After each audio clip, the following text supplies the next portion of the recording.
não parar, não precipitar e não retroceder. Então dizer para esse cara, sabe quando nós vamos parar? Nunca. Nunca na sua porca vida. Né?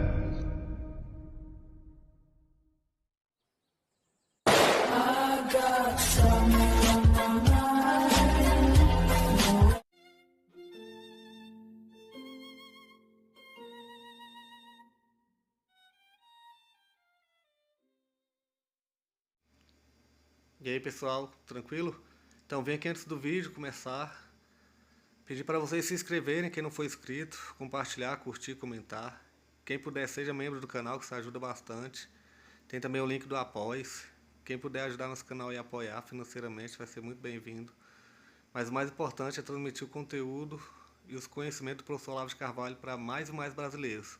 Então compartilhe e ajude aí nossa causa. Muito obrigado a todos os membros, apoiadores do canal. Fico muito feliz. Tenho certeza que a gente está no caminho certo. Então fiquem com o vídeo e até mais. Valeu! Por exemplo, quando Karl Marx propõe as classes sociais como agentes históricos, eu digo, como que uma classe social pode ser agente histórico? A burguesia ou o proletariado. Quantas pessoas compõem uma classe social? Essas pessoas se reuniram para tomar uma decisão? Se reuniu toda a burguesia do país para inventar uma política? Isso nunca aconteceu. Então, isso significa que a ação da burguesia simplesmente não existe. Existe a ação de milhões de burgueses separados que não combinaram nada entre si. E que, se houver uma convergência, foi por coincidência. E você chama isso de ação? Não.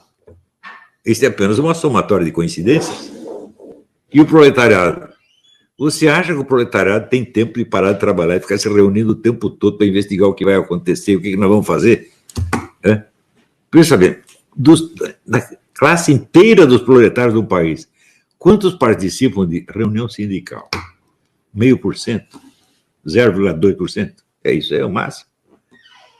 Então, como é que você pode falar de ação onde não existe a consciência unitária de um agente? Tu está entendendo que se não existe um agente consciente, não há ação nenhuma. Há apenas uma multidão de fatos inconexos. Então, as classes sociais, no meu entender, nunca são agentes históricos. E as nações são agentes históricos? Pior ainda. Se uma classe social não consegue se reunir para tomar uma decisão, quanto mais uma nação. Você diz, mas existe a representação, os deputados e senadores. Escuta, no país inteiro, quantas pessoas estão sabendo o que os deputados e senadores estão discutindo e quantas têm a condição de interferir na discussão deles? Quase ninguém.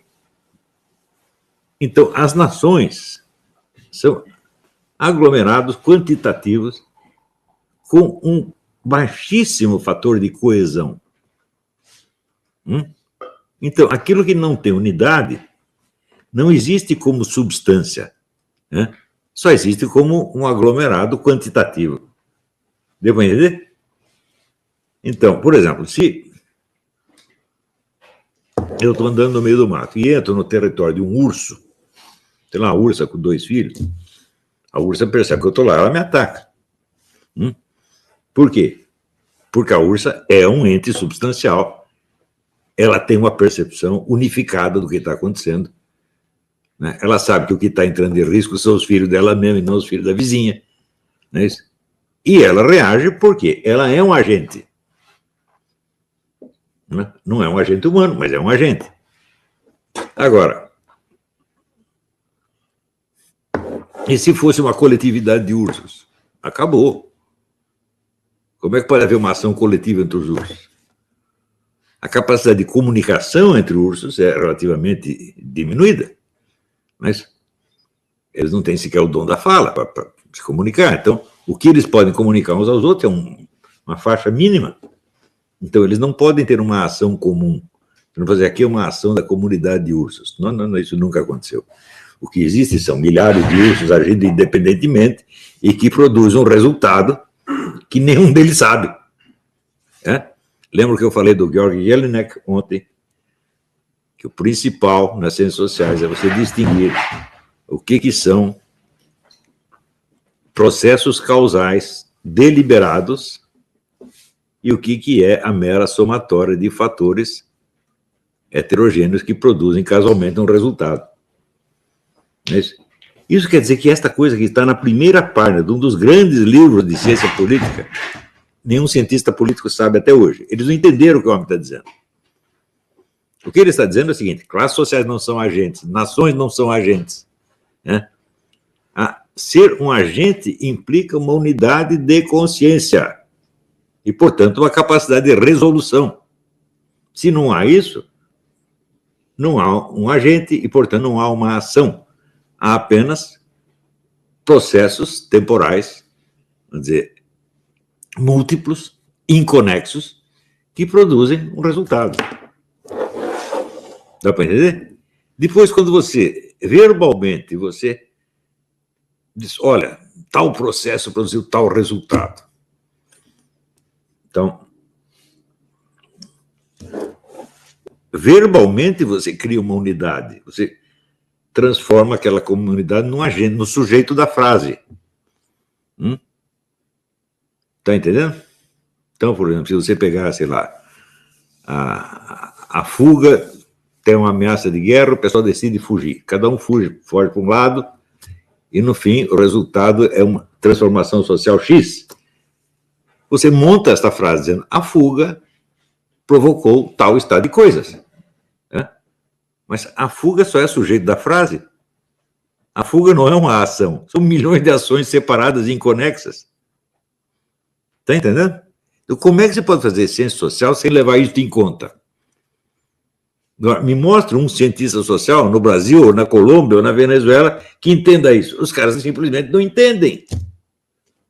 Por quê? Porque a grande fase da ciência social já acabou. Houve imensos cientistas sociais entre o século XIX e a primeira metade do século XX. Depois acabou, é um bando de medíocre. Palpiteiro, pô. Onde que você vai encontrar hoje o Augusto Comte, o Karl Marx, o Durkheim? Não tem mais. Então, é só palpiteiro para tudo quanto é lado. Um dos motivos é o seguinte, isto virou uma profissão universitária. O que quer que vire uma profissão universitária, decai imediatamente. A não ser que seja uma atividade de ciência natural que depende de verbas unificadas. Aí sim, funciona. Por exemplo, se você quer, pesquisa física, precisa de um reator nuclear, isso custa um dinheirão. Então precisa ter uma entidade que regule esta atividade e ponha todo mundo a seu serviço. Aí sim funciona.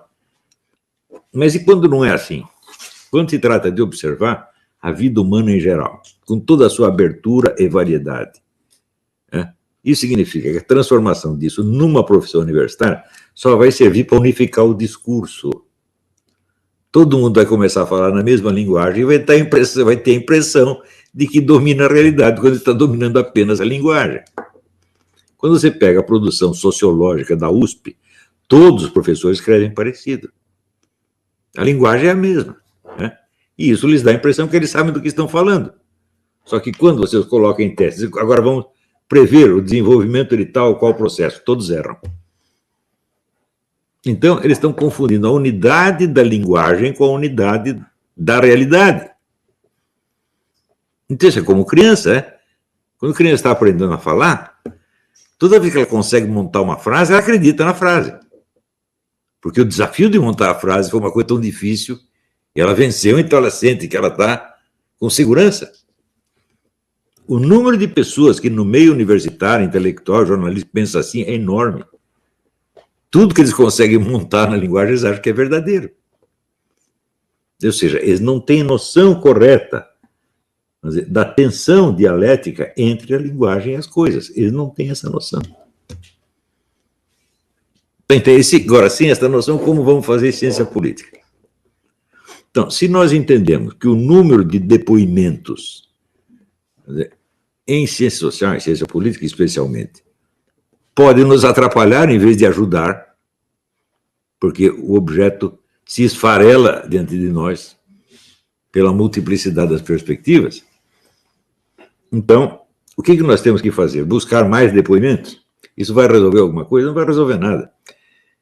Existe algum livro de história que foi baseado em todos os depoimentos sobre alguma coisa?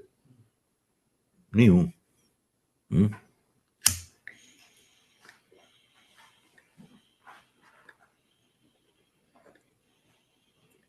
Então, por mais vasta que seja a documentação usada, ela é sempre limitada. E por que às vezes ela acerta? Porque, em vez de procurar a confirmação no número, o autor usou o simples processo de distinguir o possível do impossível. E ele se baseou na seguinte noção: o impossível ninguém faz. Então, como dizia o Sherlock Holmes, excluindo o impossível, alguma coisa que sobrar deve ser verdadeira. Esse era o método Sherlock Holmes, e esse método existe. Esse é o verdadeiro método das ciências sociais. Então, excluir o impossível. A exclusão do impossível é a lógica e metodologia daquela ciência. Quer dizer, a lógica e metodologia consiste num conjunto de afirmações apodícticas e a priorísticas. A priorística quer dizer anteriores à experiência. Ou seja, que antes de ter os dados da experiência, você já sabe que vai ser assim o assado. Por exemplo, antes dos dados da experiência, nós sabemos que uma testemunha não vai estar em 2 lugares ao mesmo tempo. Portanto, se o que ele diz reflete a narrativa de um simultâneo de um mesmo acontecimento, visto por 2 lados ao mesmo tempo, ou ele roubou o depoimento de alguém, ou ele está mentindo. Nós não precisamos ter a experiência para saber isso. Antes da experiência, nós sabemos. Isso que eu falei sobre a convergência das perspectivas também é a priori, é anterior à experiência. Eu sei que quanto maior o número de depoimentos sobre o acontecimento complexo, menor será a área na qual eles vão estar falando da mesma coisa. Então, uma vez num congresso de psicologia fizeram um teste. No meio do congresso, entra um sujeito com um revólver perseguindo um outro. E depois eles coletaram os depoimentos dos psicólogos, doutores, professores que estavam na plateia. Não havia 2 iguais. Agora, o acontecimento, ele tem a sua unidade, ele é um processo único. Só tinha um sujeito querendo dar tiro no outro, não estavam um dançando com o outro, não estavam trocando beijinho, não estavam conversando, era só isto. Como é que pode ser tão diferente assim? Então, isto é assim, porque é inevitável que seja assim. Cada testemunha é uma perspectiva. E você só pode reduzir a variedade de perspectivas se você propositadamente reduzir a área de observação. É o que se faz nas ciências naturais. Está entendendo? Então, se você perguntar, reduzisse a área de observação. Você só, não vou perguntar o que aconteceu, só vou perguntar uma coisa. Que arma o sujeito trazia na mão? Era um bastão de beisebol? Era uma lança? Era um arpão? Todo mundo ia dizer, era um revólver. Então aí sim, você reduziu. Está entendendo? Quando você reduz propositadamente a esfera de observação, aumenta, naturalmente, a capacidade da convergência entre os vários depoimentos. Mas se os depoimentos estiverem abertos, você perguntar o que aconteceu, então o número de divergências multiplica ilimitadamente. É incrível como os camaradas que opinam sobre processos sociais, uma discussão no parlamento, uma eleição, não sabem disso. Então, e se elas não sabem disso, então elas não sabem o seguinte: o que é o sujeito de uma ação? Quantas vezes nós não ouvimos dizer coisas do seguinte teor? A maçonaria governa o mundo. Eu digo, mas que raio de coisa é a maçonaria? Que eu saiba, a maçonaria é um monte de lojas das quais uma não sabe o que a outra está falando. E que tem lá um montão de idiotas que de maçonaria não entendem nada. Como é que eu sei disso? Eu dei uma conferência sobre simbolismo maçônico na Ópera Flauta Mágica para um grupo de maçons. Eles não sabiam nada do simbolismo maçônico. Como é que uma entidade tão bagunçada assim pode mandar no que quer que seja?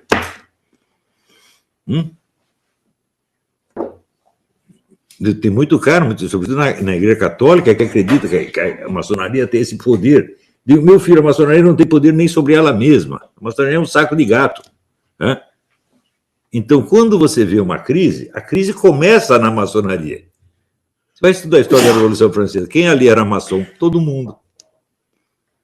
Foi a maçonaria que fez a Revolução Francesa? Não, ela estava a favor da Revolução Francesa e contra a Revolução Francesa ao mesmo tempo. O rei era maçom, o revolucionário era maçom, todo mundo era maçom e a encrenca começa ali dentro. Então, isso significa o seguinte, a maçonaria não é um sujeito histórico ativo. E aquilo que não é um sujeito, aquilo que não tem unidade, não age. Ela pode apenas ser o cenário de milhões de processos simultâneos que aparentemente produzem um resultado ou vários. Frequentemente você não consegue nem mesmo descrever unitariamente qual foi o resultado. Então... O Napoleão Bonaparte... Sim, esse é um agente. Bom, Napoleão é um agente, claro. Né? Indivíduos humanos podem ser agentes, sem sombra de dúvida. Em geral, eles são... Napoleão era contra a maçonaria, Roxinha. Mas você falou que ele era maçom. Sim, mas ele fez o possível para fechar a maçonaria. Ele foi maçom, depois quis fechar. Daí os maçons, o que fizeram? Foram pedir socorro para os maçons da Inglaterra. E eles concordaram, sei lá por quê. Eu não sei porque eu tenho um mau hábito, apesar de eu viver com você. O Mourão, por exemplo, foi lá celebrado pela maçonaria. Nessa altura, os maçons estão tudo vomitando em cima do Mourão, meu Deus do céu, depois do que eu falei. Eles nem sabem se eu sou maçom ou não, pô. Né? Mas deve achar que eu sou, porque se ele não fosse, ele não ia ter coragem de falar essas coisas. Então,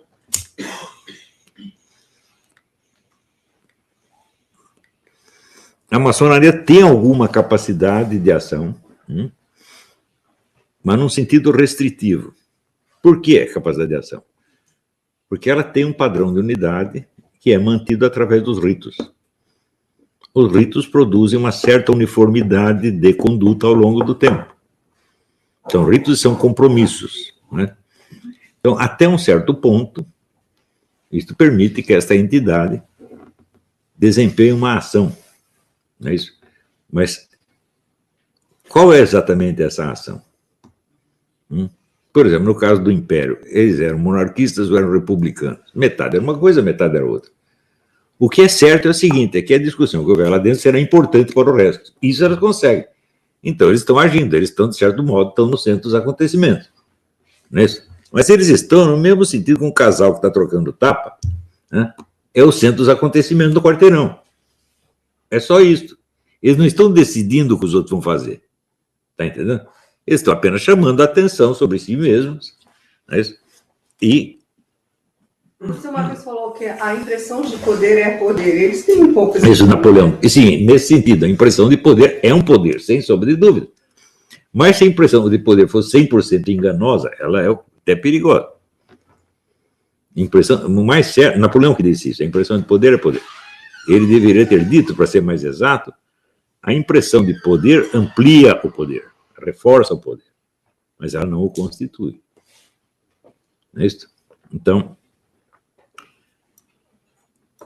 este problema que eu estou estudando aqui se refere a uma das questões fundamentais da própria ciência histórica, que é essa, quem é o agente histórico? A história é a história de quem? Se você disser, por exemplo, veja a expressão história do Brasil. O Brasil fez alguma coisa? Não, o Brasil é apenas o território ou a unidade geográfica, legal, dentro da qual aconteceu alguma coisa. Mas ele não é o sujeito da ação. Quem foi o sujeito da ação? Ah, sei lá, o Duque Caxias, o Barão do Rio Branco, o Dom Pedro I, o Getúlio Vargas, o Fernando Haddad, o Lula. Você tem milhões de agentes separados, não é isso? E... Professor, Oi. então quando há uma convergência desses vários observadores em relação a um fato que não é realmente observável, não é restrito, como o professor falou, poderemos inferir que há uma cadeia de comando ou algo parecido? Não, nós podemos supor o seguinte, a teoria do Jorge Sorel. Existe um mito no qual todas as pessoas acreditam. Esse mito é uma força agente. Agora, precisa ver se o mito foi criado por alguém ou se ele surge da mera, vamos dizer, convergência de fatos. Pode acontecer também, né? Você tem uma experiência coletiva, milhares de coisas aconteceram, e aquilo vira um mito, vira uma narração. Né? Você cria uma narração simplificada daquilo, vira um mito, e todo mundo acredita que aquilo aconteceu. Não é isso? Por exemplo, se você pegar os estudantes universitários, né, todos eles acreditam que o governo militar matou milhões de pessoas. Todos. Mas por trás desse boato havia uma estrutura que o disseminava para se beneficiar disso. O que você quer dizer com uma estrutura? A estrutura do poder econômico que tinha interesse em causar um endividacionismo do Estado. Peraí. Interesse econômico não age, só quem age são pessoas. Pessoas com grande capacidade econômica e que será que foram pessoas com capacidade econômica ou pessoas que estavam dentro da universidade e que tinham alguma influência ali? Mas com que interesse disseminariam isso? Em primeiro lugar, porque eles foram os perdedores. Essa história de que a história dos vencedores é maior balela. Em geral, quem escreve a história são os perdedores. Né? Porque você perdeu na prática, então você tem que mudar a narrativa para ver se na próxima você sai melhor. Você tem que mudar a visão do passado para você poder mudar o futuro. E o caso brasileiro, no caso brasileiro, isso é tão evidente, mas tão evidente, porque 100% da literatura histórica a respeito do regime militar foi escrito pelos perdedores. Professor, pode se aplicar como agora o impeachment da Dilma, que já dizem que foi golpe? Mas claro. Já querem mudar. Já foi golpe, é. Os perdedores dizem que foi golpe. Porque eles querem que da próxima vez não aconteça, ou que eles façam um golpe no outro. Então, veja, essas frases que todo mundo repete, né? Tipo a história dos vencedores, isso é bobagem. Né? Eu não conheço um único caso em que o vencedor tenha imposto a sua visão histórica. Porque se você já venceu, você já está no poder, para que você vai querer escrever história, meu Deus do céu? Ora, quem escreveu a história, a mais famosa história da Segunda Guerra não foi o Churchill? E foi a Inglaterra que venceu a guerra? Não, quem venceu foi os americanos e os russos. A Inglaterra, coitadinha, recebeu um dinheirinho, ela estava num papel muito secundário.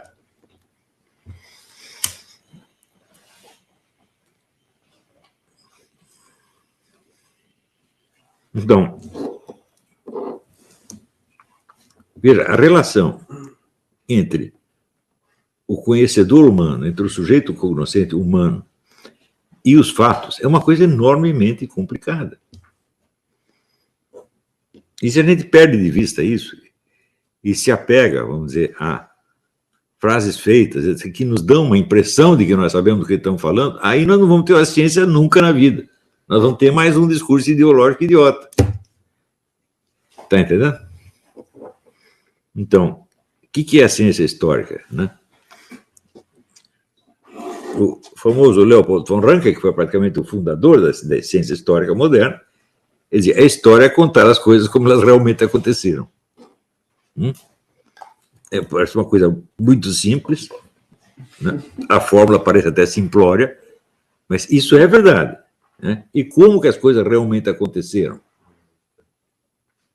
Aí que está a dificuldade. Nós nunca entramos no estudo dessas coisas com os olhos limpos. Nós sempre já temos alguma conclusão, alguma preferência. Por quê? Todos nós recebemos alguma educação, e a educação consiste em botar mentira na sua cabeça. Não é isso? Dependendo de quem está o dono da educação no momento, né? A índole da mentira será diferente, mas sempre haverá mentira. Né? Você imagina, assim, a história da Alemanha contada numa escola nazista no ano 1942. A Alemanha era a maior nação da Terra, o resto era mixaria, o Império Britânico não era nada, né? A Ásia inteira não era coisa nenhuma, só nós somos gostosos. Não era assim? Eles achavam isso, né? E conseguiram convencer os meninos de que as coisas eram assim.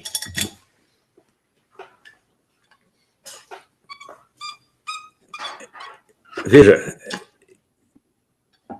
eu peguei um livro, que era um livro de propaganda britânico durante a guerra, e a tese do livro era um livro assim, popular, não era um livro científico nem nada, era propaganda mesmo.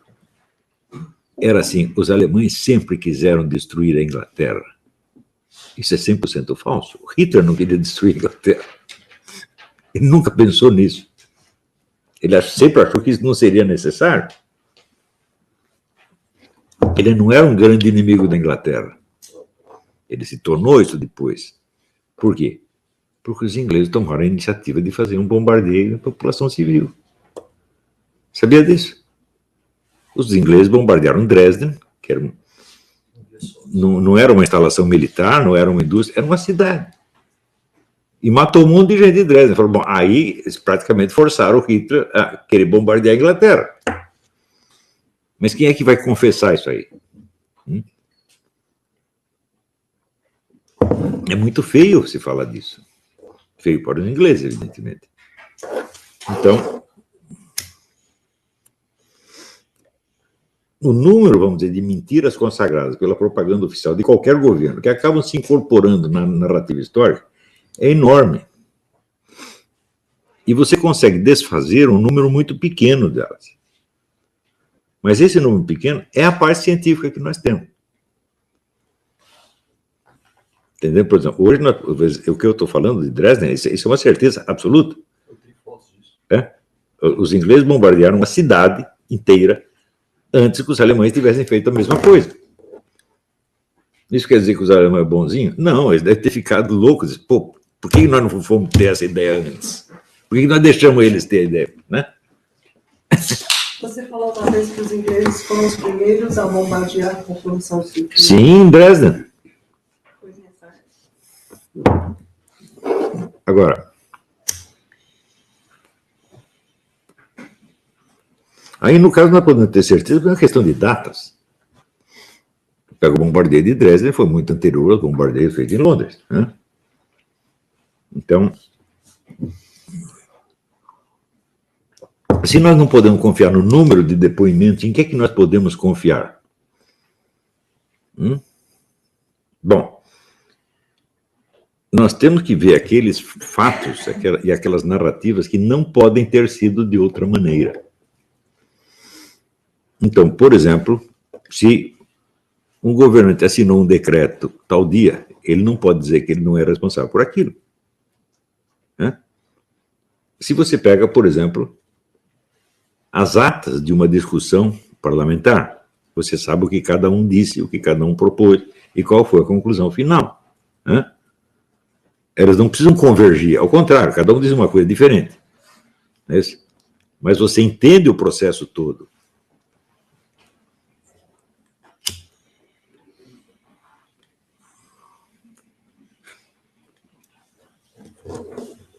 Então, documentos são absolutamente fundamentais. Documentos escritos, porque uma vez impressos, eles não mudam mais, a não ser que alguém falsificou. E desses depoimentos, os mais valiosos são aqueles em que o próprio agente, o próprio autor da ação, narra o que fez. Agora, isso é tanto mais válido quanto mais velho for o depoente. Né? Porque precisa ver se ele ainda tem alguma esperança de interferir na ação seguinte, ou se ele está realmente registrando apenas o que ele sabe do passado. Claro que você tem que descontar a autoglorificação e o desejo de esconder os próprios crimes. Você tem que levar isso em conta, mas o documento vale de qualquer maneira. E neste caso, vale você confrontar um documento com outro, não pela sua convergência, mas justamente pela sua divergência. Não é isso? Então, você ter vários depoimentos divergentes sobre um acontecimento é uma verdadeira maravilha, porque o conflito entre os documentos reflete o conflito entre os vários agentes. Estão entendendo? Houve várias ações conflitantes, concorrentes. E, no fim, você tem várias narrativas igualmente conflitantes e concorrentes. Isso aqui é precioso em história. Não é isso? Então, por exemplo, eu digo, muita coisa que eu previ no desenrolar das coisas no Brasil foi porque eu li as atas do Foro de São Paulo. E nas atas do Foro de São Paulo exigiam exatamente o que eles pretendiam fazer. Então, não é que eu acho que eles querem fazer tal ou qual coisa, são eles que estão dizendo. Professor, nesse caso, a ausência de um outro grupo que tivesse poder de ação colaborou para que o senhor tivesse certeza que o que o grupo do Foro de São Paulo ia fazer seria realizado de qualquer maneira? Sem dúvida, porque nos outros grupos não havia um plano equivalente. Os outros grupos agora não tinham plano nenhum. Então, você tem aqui um agente bastante unificado, bastante organizado, com uma imensa comunidade concordante. Como é que eu sei que é concordante? Os relatórios do Foro de São Paulo eram votados no final. Então, você sabe quantos concordaram. Nunca houve divergência alguma. Todas as decisões foram unânimes. Digo, opa, aqui você tem 200 organizações unanimemente querendo fazer alguma coisa. E do outro lado, você não tem nada. Fala, quem vai ganhar? É impossível que as coisas fossem de outra maneira. Não tem como ser de outra maneira. Se você pegar, sei lá, os tucanos. Os tucanos não tinham acordo a respeito de nada. Estava lá a FHC querendo ferrar com o Zé Serra. Você tinha serristas e FHCistas, né? Concorrendo. Não, isso aqui está um caos. Eles não tinham a menor ideia do tamanho do inimigo que eles estavam enfrentando. Então, assim, era uma luta de bandidos contra crianças. Eu digo sinceramente para você, gente como Zé Serra e FHC é criança. O que eles entendem de política? Nada. Absolutamente nada. O máximo que eles conseguem é salvar um pouco de aparência perante a mídia. Perante a mídia e perante o círculo universitário. Quantas pessoas, hein? Quantas pessoas se impressionam com FHC? Digamos, sejamos otimistas, 10 mil. O que é 10 mil num país de 200 milhões? Não é nada. Eu me impressiono muito mais gente do que o FHC. Ele é um nada. Já foi alguma coisa, enquanto era presidente. Agora não é mais nada. Professor, como é que se explica que as organizações alcançarem unanimidade sobre questões complexas? Olha, eu sei o seguinte, ninguém forçou essa unanimidade. O que acontece é o seguinte, em 1990, quando eles começaram o Foro de São Paulo, o comunismo estava se desmantelando. Eles estavam perdendo tudo. Estava acabado. E, de repente, aparece o Lula. E diz, olha, está aqui o modo de restaurar tudo. Ou seja, como eles disseram, vamos restaurar na América Latina tudo aquilo que perdemos no leste europeu. Alguém vai discordar? A oferta era maravilhosa. E, além disso, havia os meios de fazer isso. Por quê? O Fidel Castro e as Farc estavam subsidiando aquela coisa. Então, nós podemos fazer a nossa Assembleia Anual, nós podemos fazer um grupo de trabalho a cada 15 dias nas várias capitais, nós podemos publicar livros, nós podemos isso, podemos aquilo. Isso é uma maravilha. Vamos salvar o puteiro, meu Deus do céu, que está pegando fogo. Quem que vai dizer não? Além disso, tinha o personagem, quem era o personagem? O Lula. Qual é o grande talento do Lula? Não ter inimigos. Nunca houve uma corrente antilulista na esquerda nacional. Só apareceu depois da divulgação dos crimes, aí sim. Mas o Lula, ele era sempre, como é que se diz? Essa é a arte dele. Ele tem a arte do unanimismo. A arte de estar a favor de todo mundo, de não ter inimigos. Isso ele sempre fez. Só que, além dele ter isso, depois de um certo ponto, ele tinha dinheiro no bolso, meu Deus do céu. Vira a quantidade de dinheiro que ele deu para essas organizações, um negócio... Nunca ninguém ajudou a esquerda como o Lula ajudou. Por isso que eu acho que os críticos esquerdistas do Lula são os ingratos. O Lula foi o pai da esquerda latino-americana. Pai, mãe, padrinho, tio, vó, tudo. Ele deu tudo. Ninguém ajudou a esquerda latino-americana tanto quanto o Lula. Agora, só porque ele roubou um jogo, os caras falam mal dele, sacanagem, pô. Ele roubou para eles mesmos. Né? O Lula foi, sem dúvida, o maior líder esquerdista da América Latina, embora ele não seja propriamente um líder. Ele é mais um símbolo unificador. Então, o grande símbolo unificador. Não tem outro. Todos os outros líderes da esquerda foram objeto de polêmica interna desde o início. Ele não. Era o Lulinha, paz e amor, todo mundo adorava ele, pô. E ele só estava fazendo bem para a esquerda. Ele sacaneou o resto da humanidade. Mas a esquerda inteira tem a dívida com ele. Eu, se eu fosse esquerdista, ia propor, vamos fazer uma estátua para o Lula, pô, no centro de São Paulo. Então, quer dizer, era a oferta irrecusável. É? E os caras estavam vendo aqui.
Chegamos a mais um final de uma aula, de um vídeo.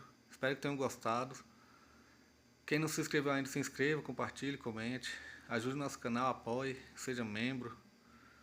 E ajude o nosso canal a chegar a cada dia a mais brasileiros que precisam muito do conhecimento do professor Olavo de Carvalho. Então é isso aí, fique com Deus, até o próximo. Valeu! Então é isso aí, pessoal. Que é o nosso canal. Que são alguns livros que eu já li. A maioria foi doação, mas alguns eu adquiri, professor Olavo de Carvalho. Alguns livros se perderam aí que eu emprestei, professor Alexandre Costa, a Bíblia Sagrada. 10 lições sobre Karl Marx. Indico a não ler esse livro, que é muito ruim mesmo. Alguns pensadores aqui que realmente, como o professor Olavo de Carvalho disse, não são pensadores. Valeu, tamo junto aí. Apoie nosso canal, seja membro.